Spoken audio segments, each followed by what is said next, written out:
By the light of a tallow candle, which had been placed on one end of a rough table, a man was reading something written in a book.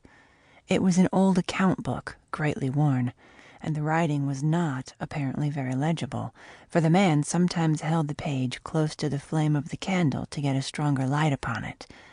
The shadow of the book would then throw into obscurity a half of the room, darkening a number of faces and figures, for besides the reader, 8 other men were present. 7 of them sat against the rough log walls, silent and motionless, and, the room being small, not very far from the table. By extending an arm, any one of them could have touched the 8th man, who lay on the table, face upward, partly covered by a sheet, his arms at his sides. He was dead. The man with the book was not reading aloud, and no one spoke. All seemed to be waiting for something to occur. The dead man only was without expectation.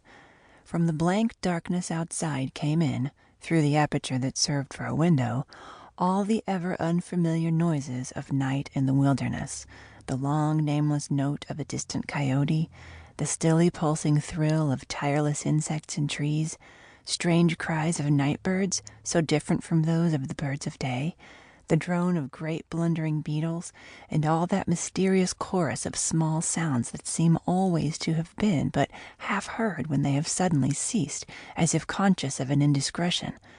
But nothing of all this was noted in that company. Its members were not overmuch addicted to idle interests in matters of no practical importance. That was obvious in every line of their rugged faces, obvious even in the dim light of the single candle. They were evidently men of the vicinity, farmers and woodmen. The person reading was a trifle different. One would have said of him that he was of the world, worldly, albeit there was that in his attire which attested to a certain fellowship with the organisms of his environment. His coat would hardly have passed muster in San Francisco. His footgear was not of urban origin, and the hat that lay by him on the floor, he was the only one uncovered, was such that if one had considered it as an article of mere personal adornment, he would have missed its meaning. In countenance the man was rather prepossessing, with just a hint of sternness, though that he may have assumed or cultivated as appropriate to one in authority, for he was a coroner. It was by virtue of his office that he had possession of the book in which he was reading. It had been found among the dead man's effects, in his cabin, where the inquest was now taking place. When the coroner had finished reading, he put the book into his breast pocket. At that moment the door was pushed open, and a young man entered. He, clearly, was not of mountain birth and breeding. He was clad as those who dwell in cities. His clothing was dusty, however, as from travel. He had, in fact, been riding hard to attend the inquest. The coroner nodded. No one else greeted him. "We have waited for you," said the coroner. "It is necessary to have done with this business tonight." The young man smiled. "I am sorry to have kept you," he said. "I went away, not to evade your summons, but to post to my newspaper an account of what I suppose I am called back to relate." The coroner smiled. "The account that you posted to your newspaper," he said, "differs probably from that which you will give here under oath." "That," replied the other, rather hotly and with a visible flush, "is as you choose. I used manifold paper and have a copy of what I sent. It was not written as news, for it is incredible, but as fiction. It may go as a part of my testimony under oath." "But you say it is incredible." "That is nothing to you, sir, if I also swear that it is true." The coroner was apparently not greatly affected by the young man's manifest resentment. He was silent for some moments, his eyes upon the floor. The men about the sides of the cabin talked in whispers, but seldom withdrew their gaze from the face of the corpse. Presently the coroner lifted his eyes and said, "We will resume the inquest." The men removed their hats. The witness was sworn. "What is your name?" the coroner asked. "William Harker." "Age?" 27. "You knew the deceased, Hugh Morgan?" "Yes." "You were with him when he died?" "Near him." "How did that happen? Your presence, I mean." "I was visiting him at this place to shoot and fish. A part of my purpose, however, was to study him and his odd, solitary way of life. He seemed a good model for a character in fiction. I sometimes write stories." "I sometimes read them." "Thank you." "Stories in general, not yours." Some of the jurors laughed. Against a somber background, humor shows highlights. Soldiers in the intervals of battle laugh easily, and a jest in the death chamber conquers by surprise. "Relate the circumstances of this man's death," said the coroner. "You may use any notes or memoranda that you please." The witness understood. Pulling a manuscript from his breast pocket, he held it near the candle, and turning the leaves until he found the passage that he wanted, began to read. "The sun had hardly risen when we left the house. We were looking for quail, each with a shotgun, but we had only one dog. Morgan said that our best ground was beyond a certain ridge that he pointed out, and we crossed it by a trail through the chaparral. On the other side was comparatively level ground, thickly covered with wild oats. As we emerged from the chaparral, Morgan was but a few yards in advance.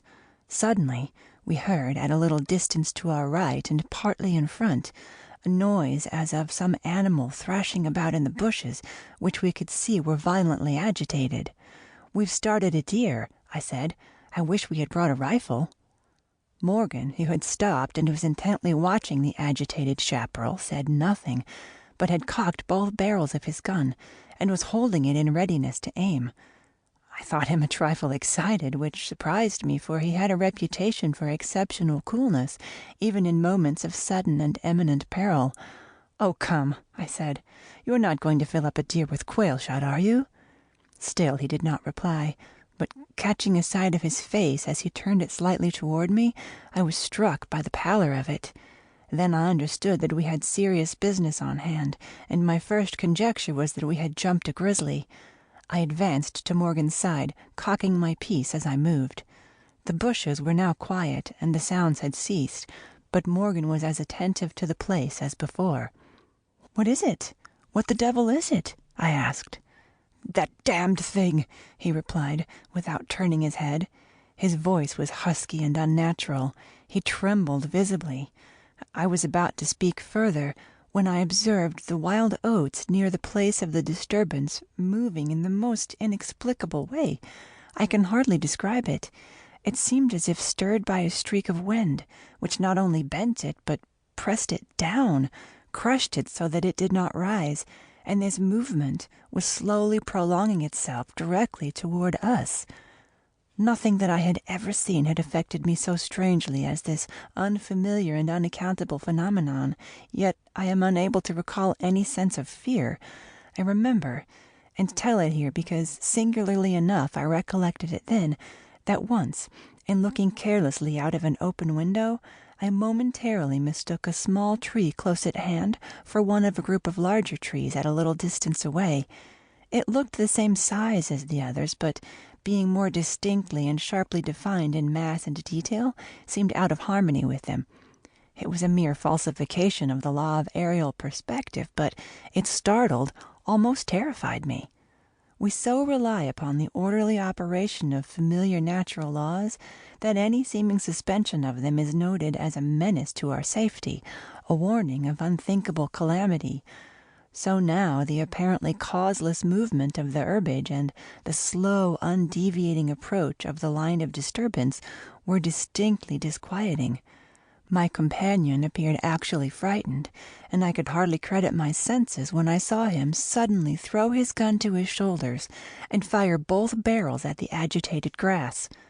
Before the smoke of the discharge had cleared away, I heard a loud, savage cry, a scream like that of a wild animal, and flinging his gun upon the ground, Morgan sprang away and ran swiftly from the spot. At the same instant I was thrown violently to the ground by the impact of something unseen in the smoke, some soft, heavy substance that seemed thrown against me with great force. Before I could get upon my feet and recover my gun, which seemed to have been struck from my hands, I heard Morgan crying out, as if in mortal agony, and mingling with his cries were such hoarse, savage sounds as one hears from fighting dogs. Inexpressibly terrified, I struggled to my feet and looked in the direction of Morgan's retreat. And may Heaven in mercy spare me from another sight like that. At a distance of less than 30 yards was my friend, down upon one knee, his head thrown back at a frightful angle, hatless, his long hair in disorder, and his whole body in violent movement from side to side, backward and forward. His right arm was lifted and seemed to lack the hand. At least, I could see none. The other arm was invisible. At times, as my memory now reports this extraordinary scene, I could discern but a part of his body. It was as if he had been partly blotted out. I cannot otherwise express it. Then a shifting of his position would bring it all into view again. All this must have occurred within a few seconds, yet in that time Morgan assumed all the postures of a determined wrestler vanquished by superior weight and strength. I saw nothing but him, and him not always distinctly. During the entire incident, his shouts and curses were heard, as if through an enveloping uproar of such sounds of rage and fury as I have never heard from the throat of man or brute. For only a moment I stood irresolute. Then, throwing down my gun, I ran forward to my friend's assistance. I had a vague belief that he was suffering from a fit or some form of convulsion. Before I could reach his side, he was down and quiet. All sounds had ceased, but with a feeling of such terror as even these awful events had not inspired, I now saw the same mysterious movement of the wild oats prolonging itself from the trampled area about the prostrate man toward the edge of a wood. It was only when it had reached the wood that I was able to withdraw my eyes and look at my companion. He was dead. The coroner rose from his seat and stood beside the dead man. Lifting an edge of the sheet, he pulled it away, exposing the entire body, altogether naked, and showing in the candlelight a clay-like yellow. It had, however, broad maculations of bluish-black, obviously caused by extravasated blood from contusions. The chest and sides looked as if they had been beaten with a bludgeon. There were dreadful lacerations. The skin was torn in strips and shreds. The coroner moved round to the end of the table and undid a silk handkerchief which had been passed under the chin and knotted on the top of the head. When the handkerchief was drawn away, it exposed what had been the throat. Some of the jurors who had risen to get a better view repented their curiosity and turned away their faces. Witness Harker went to the open window and leaned out across the sill, faint and sick. Dropping the handkerchief upon the dead man's neck, the coroner stepped to an angle of the room, and from a pile of clothing produced one garment after another, each of which he held up a moment for inspection. All were torn and stiff with blood. The jurors did not make a closer inspection.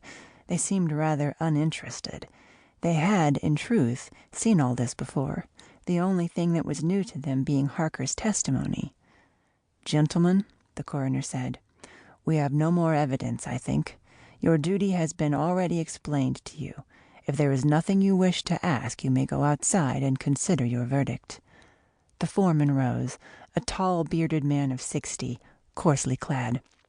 "I should like to ask one question, Mr. Coroner," he said. "What asylum did this your last witness escape from?" "Mr. Harker," said the coroner, gravely and tranquilly, "from what asylum did you last escape?" Harker flushed crimson again, but said nothing, and the 7 jurors rose and solemnly filed out of the cabin. "If you have done insulting me, sir," said Harker, as soon as he and the officer were left alone with the dead man, "I suppose I am at liberty to go?" "Yes."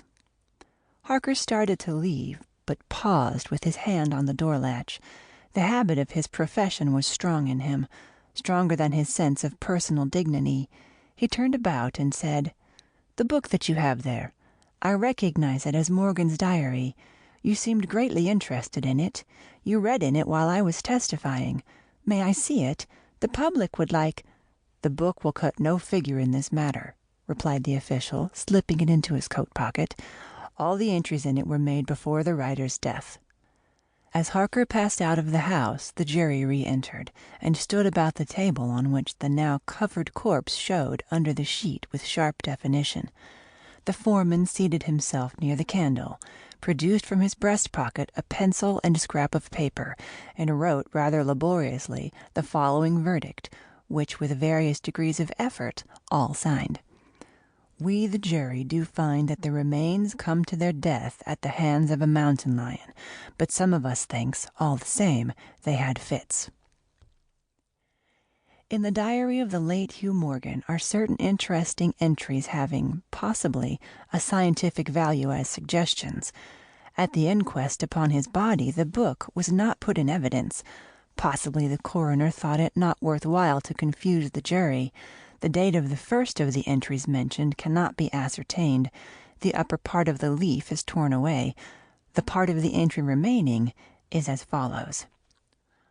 Would run in a half circle, keeping his head turned always toward the center, and again he would stand still, barking furiously. At last he ran away into the brush as fast as he could go. I thought at first that he had gone mad, but on returning to the house found no other alteration in his manner than what was obviously due to fear of punishment.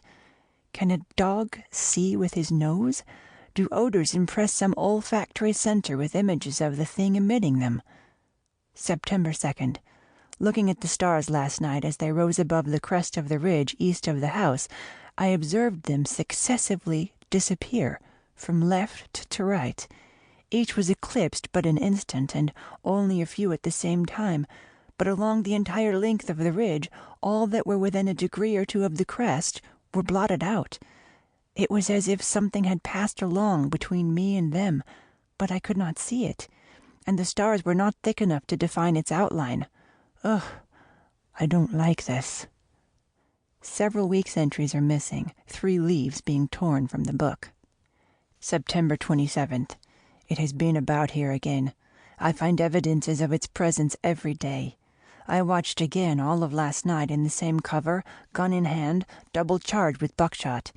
In the morning the fresh footprints were there, as before, yet I would have sworn that I did not sleep. Indeed, I hardly sleep at all. It is terrible, insupportable. If these amazing experiences are real, I shall go mad. If they are fanciful, I am mad already.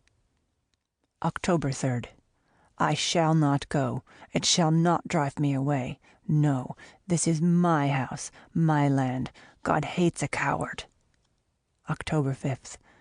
I can stand it no longer. I have invited Harker to pass a few weeks with me. He has a level head. I can judge from his manner if he thinks me mad. October 7th. I have the solution of the problem. It came to me last night, suddenly as by revelation. How simple, how terribly simple. There are sounds that we cannot hear. At either end of the scale are notes that stir no chord of that imperfect instrument, the human ear. They are too high or too grave. I have observed a flock of blackbirds occupying an entire treetop, the tops of several trees, and all in full song. Suddenly, in a moment, at absolutely the same time, all spring into the air and fly away. How? They could not all see one another. Whole treetops intervened. At no point could a leader have been visible to all. There must have been a signal of warning or command, high and shrill above the din, but by me unheard. I have observed, too, the same simultaneous flight, when all were silent, among not only blackbirds, but other birds. Quail, for example, widely separated by bushes, even on opposite sides of a hill. It is known to seamen that a school of whales basking or sporting on the surface of the ocean, miles apart, with the convexity of the earth between them, will sometimes dive at the same instant, all gone out of sight in a moment. The signal has been sounded, too grave for the ear of the sailor at the masthead and his comrades on the deck, who nevertheless feel its vibrations in the ship, as the stones of a cathedral are stirred by the bass of the organ. As with sounds, so with colors. At each end of the solar spectrum, the chemist can detect the presence of what are known as actinic rays. They represent colors, integral colors in the composition of light, which we are unable to discern. The human eye is an imperfect instrument. Its range is but a few octaves of the real chromatic scale. I am not mad. There are colors that we cannot see, and God help me, the damned thing is of such a color.